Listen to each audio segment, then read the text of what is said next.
जब भी हम किसी वाहन में बैठते हैं, चाहे वो कार हो, बस हो या अन्य कोई वाहन, वो जो सामने एक शीशा लगा होता है ना, जिसके नीचे कोई ना कोई चीज टंगी होती है। कभी वो भगवान से संबंधित होती है, कभी वो कोई दिल होता है, कभी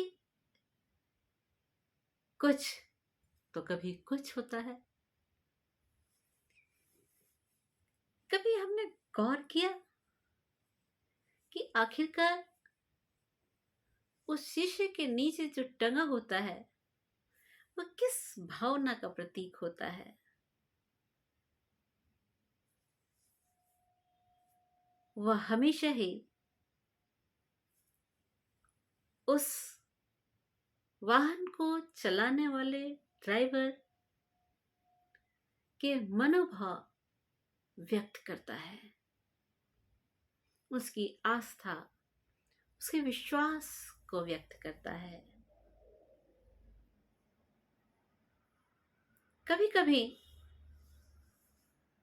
ये जो आगे टंगा हुआ कुछ होता है ना, वह हमें रास्तों की जो जटिलता होती है उसकी तरफ से भी हमारा ध्यान हटाता है।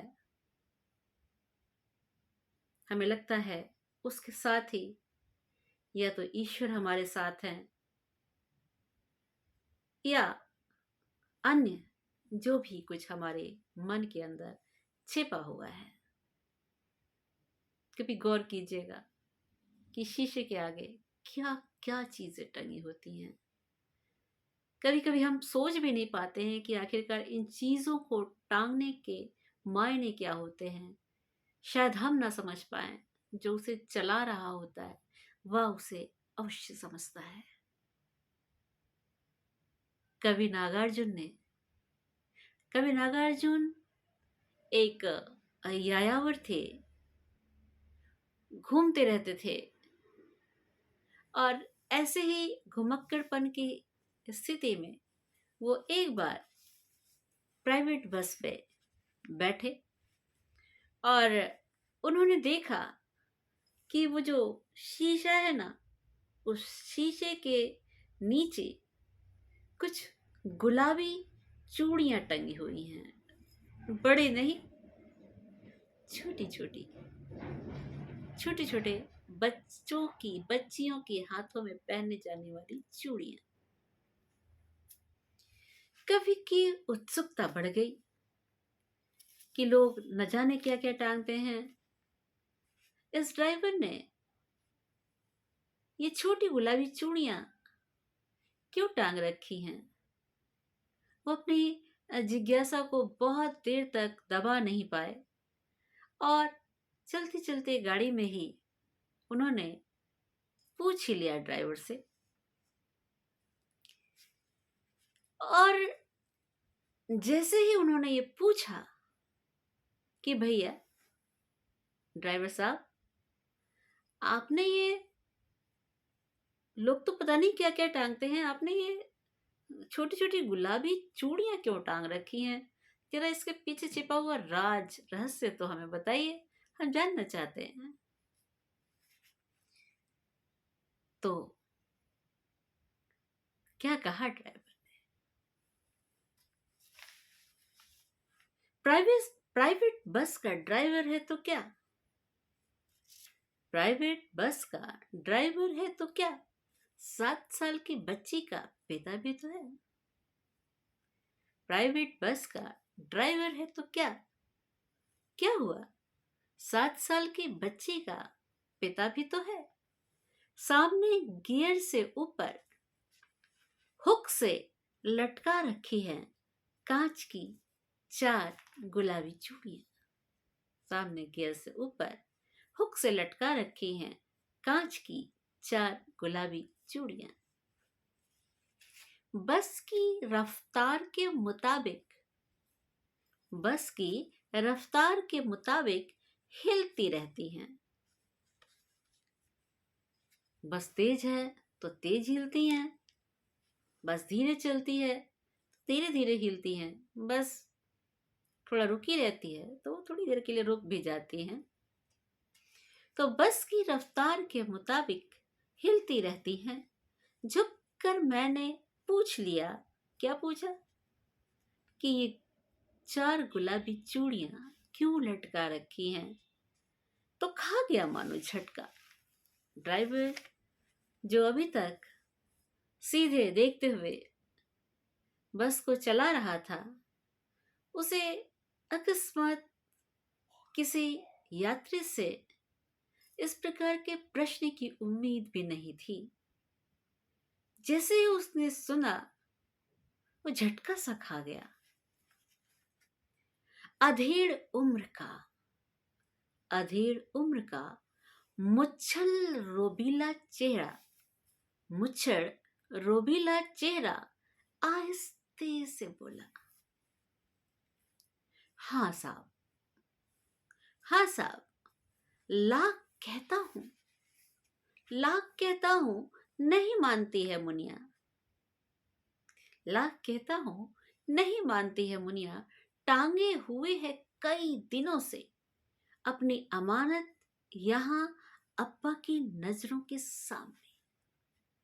उसे लाख कहता हूं कि इसे हटा दो, वो नहीं हटाती है। वह अपनी इन 4 चूड़ियों को, 4 गुलाबी चूड़ियों को उसने यहां टांग रखा है, जिससे कि वह हमेशा ही उसके माध्यम से अपने अब्बा के नजरों के सामने रहे। मुच्छड़ रोबीला चेहरा। रोबीला है ड्राइवर, लेकिन 7 साल की बच्ची का पिता भी तो है। बच्ची का पिता कहीं न कहीं अपने आप कोमल भावनाओं से भरा हुआ बन ही जाता है। शरीर कैसा भी बलिष्ठ, तीखा, तेवर तीखे दिख रहे हों, काया भारी भरकम हो, लेकिन फिर भी वह मन में एक कोमल भाव को जगा ही लेता है। मैं भी सोचता हूं, ड्राइवर ने कहा, कि मैं भी सोचता हूं, जब मुनिया ने लटका ही दिया इन 4 नन्ही गुलाबी चूड़ियों को, कांच की गुलाबी चूड़ियों को जब लटका ही दिया, तो मैं भी सोचता हूं कि क्या बिगाड़ती हैं ये चूड़ियां। अरे कुछ तो टंगा ही होता, कुछ टंगा होता तो मुनिया की 4 गुलाबी चूड़ियां ही सही। मैंने भी सोचा, क्या बिगाड़ती हैं चूड़ियां, किस जुर्म पे हटा दूं इनको यहां से। ऐसा भी क्या जुर्म है कि मैं इनको यहां से हटा दूं। ये सोचकर कि ये छोटी सी गुलाबी चूड़ियां मैं टांगूंगा तो यहाँ पर बैठने वाले न जाने क्या क्या सोचेंगे, क्या ये सब सोचकर मैं इन गुलाबी चूड़ियों को यहाँ से हटा दूं? क्या मैं अपने मन में बाप की भावना को मार दूं? क्या मैं मुनिया के विश्वास और प्यार और स्नेह को भुला दूं? कोई जुर्म नहीं है इन चूड़ियों का, इसलिए उसने टांगा है और मैंने टांग लिया है, और इसके माध्यम से मुनिया हमेशा हमारी आंखों के नजरों के सामने रहती है। मैं भी सोचता हूँ, क्या बिगाड़ती है ये चूड़ियां, किस जुर्म पे हटा दूं इनको यहाँ से। और इतना कहने के बाद ड्राइवर ने मुड़कर एक नजर मुझे देखा। ड्राइवर ने मुड़कर एक नजर मुझे देखा और मैंने एक नजर उसे देखा। ड्राइवर ने मुड़कर अपना जवाब देते हुए एक नजर मुझे देखा और मैंने उसके जवाब को सुनते हुए एक नजर उसे देखा। छलक रहा था, छलक रहा था दूधिया वात्सल्य उसकी नजरों से। छलक रहा था दूध या वात्सल्य उसकी नजरों से, बड़ी बड़ी आंखों से। उन बड़ी बड़ी आंखों में कोई कटुता नहीं थी, कोई कर्कशता नहीं थी, बल्कि क्या छलक रहा था, एक दूधिया पवित्र वात्सल्य। तरलता हावी थी सीधे साधे प्रश्न पर। बड़ा ही सीधा साधा सा प्रश्न था ड्राइवर से कि अरे भाई, ये तुमने यहाँ पर छोटी छोटी कांच की 4 गुलाबी चूड़ियां क्यों टांग रखी हैं? ये एक सीधा साधा सा सवाल था जिसने जवाब में ये दर्शाया कि उस ड्राइवर के ऊपर कितनी तरलता हावी हो गई। अपनी मुनिया को याद करके, अपनी बच्ची को याद करके, अपनी पुत्री को याद करके, अपनी मुनिया को याद करके, और अब वे निगाहें फिर से हो गई सड़क की ओर, और वे निगाहें फिर से हो गई सड़क की ओर। मैंने प्रश्न किया, ड्राइवर ने उत्तर दिया। उत्तर में उसका वात्सल्य झलका, उसकी आंखों से तरलता झलकी, उसे अपनी प्यारी बिटिया की याद आ गई, और उसके बाद उसने अपना कर्तव्य जो वो कर रहा था वो जारी रखा, और जवाब देने के साथ ही उसने अपनी नजरें पुनः सड़क की ओर कर दी, जिससे कि गाड़ी का एक्सीडेंट ना हो जाए। और मैंने झुककर कहा, हाँ भाई, मैं भी पिता हूं। हाँ भाई, मैं भी पिता हूं। वो तो बस यूं ही पूछ लिया आपसे। वो एक जिज्ञासा सी जागी और बस यूं ही आपसे पूछ लिया।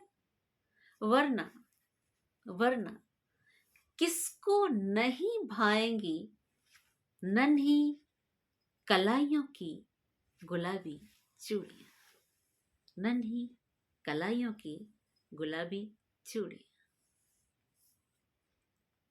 तो कभी कभी जिंदगी की बहुत छोटी छोटी सी लगने वाली बातें भी हमारे लिए एक बड़ा सबब लेकर आती हैं। ऐसी बातें जिनके बारे में ना तो हम कभी सोचते हैं, ना कभी ध्यान देते हैं, लेकिन यदि कभी हम अपनी उत्सुकता से उन चीजों के बारे में जानना चाहें तो हमें ऐसा पता चलता है जो कि हमारी रूह को, हमारी आत्मा को हिला कर रख देता है। हम अपनी इस निरंतर चलने वाली दुनिया से अलग हटकर एक रूहानी दुनिया में पहुंच जाते हैं। बातें बहुत छोटी छोटी होती हैं पर दिल की गहराइयों से उतरती हैं और दिल की गहराइयों तक पहुंच जाती हैं। तो इसी के साथ ही, इन्हीं 4 नन्ही गुलाबी चूड़ियों के साथ ही आज हम आपसे विदा लेते हैं। पुनः फिर मुलाकात होगी किसी नई कविता के साथ, किसी नई कहानी के साथ। जाते जाते मैं आपसे पुनः अनुरोध करूंगी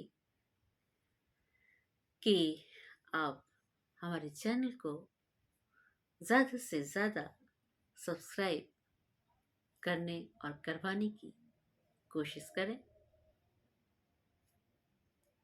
आप एक अच्छे सब्सक्राइबर बनिए, हम एक अच्छी कविता सुनाने की कोशिश करते रहा करेंगे। नमन है आप सबको।